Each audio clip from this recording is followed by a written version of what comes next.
Greening out or getting too high is the worst thing that can happen when inhaling that freshly cut grass. If you have a sudden emergency or miscalculate the size of the portion, things can turn south real quick. One moment, you're chilling in your room having the time of your life playing Minecraft or some shit. Next thing you know, the green forcefully teleports your brain into a realm filled with the demons of your nightmares. And once the grass pushes you over that border, it ain't no easy task to get back to Yodi land. But not to worry, for D who masters the green out, masters the universe.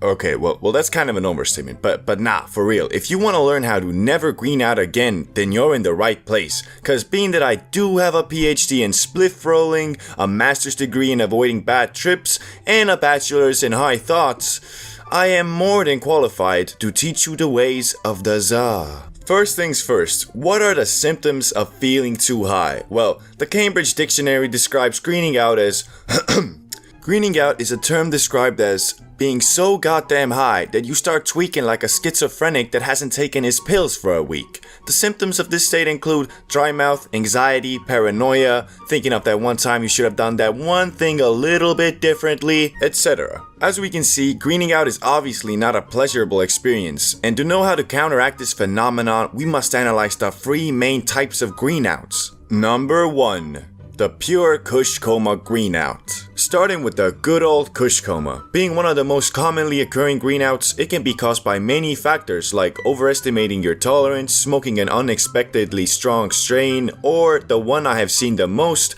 not correctly gauging the situation and how much fatedness it requires/allows. So let's say you're gonna be going over to a small little function with a couple of your buddies. Now, if the goal of said function isn't to all unifiedly test the boundaries of high, then I wouldn't recommend hogging the spliff in the rotation for too long, cause you best believe when everyone is chatting and having a good time and you're just laying on the couch like a sloth, you'll be wishing that you were a little bit more generous in the prior rotation. Plus, the guy who falls asleep first is always the one who gets clowned on, so you probably don't want to be him. And if you've never been in a Kush Coma, I think a quote from one of the most beautiful works of artistic creation in the 21st century sums it up best.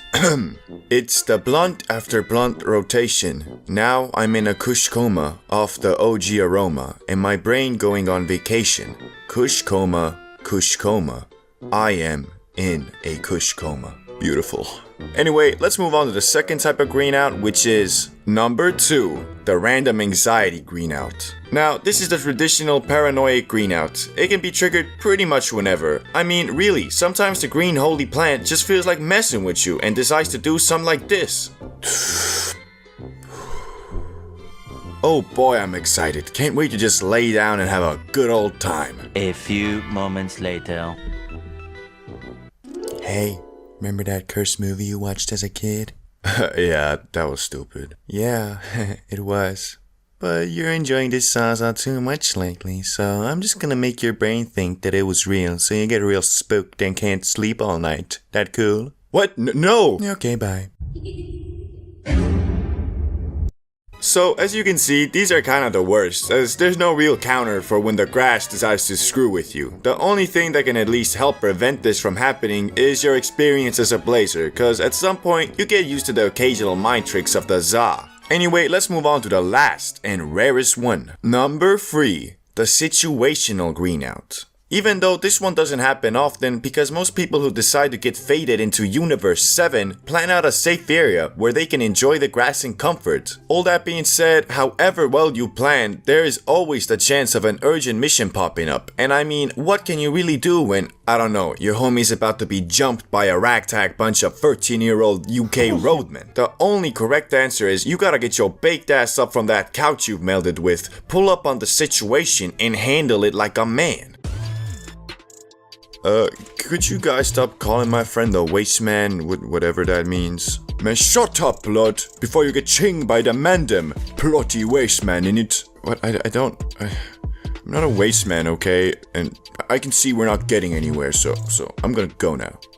Ching him up. Okay, well, you're probably not gonna be in situations exactly like that, but you get what I mean. Now that we've learned about all the types of greenouts, how do we counteract them? Well, if I'm gonna be honest with you guys, I don't have that master's degree in avoiding bad trips, although the spliff rolling one was not a lie, and therefore I did nothing wrong. by prime energy. But it's rather simple. To avoid the Kush coma, don't smoke as much Kush. The anxiety greenout can easily be avoided with basic strategies, so if you're going to a place filled with new people, it's probably not the best idea to hit that double Benjamin. And the last one, well, can't do nothing about that. Just hope you don't get chinged, I guess. And boom, that's the video. Follow me on Instagram, the link for that will be in the pinned comment, and watch the video on the screen. Bye!